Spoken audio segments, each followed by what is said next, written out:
guys, welcome back to Belqui's Twist. Today I am making a Caprese Panini. Now this recipe has a very special place in my heart because the first time I had a Caprese Panini was at a deli that I found last year when we moved to Arizona.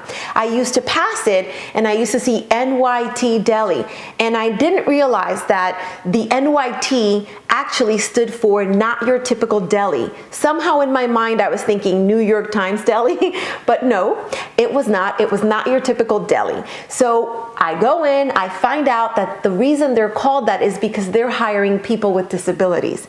That touched me incredibly.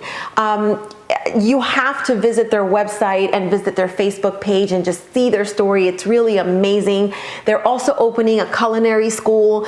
So now training for people with disabilities to work in the restaurant industry, to me, that is amazing. Many of you know I have a son with autism who is 10 years old, and I don't know what his future holds right now, but the fact that there are going to be places like this that are going to be able to train my child, even if it means washing dishes and it makes him happy, I am going to be all for it.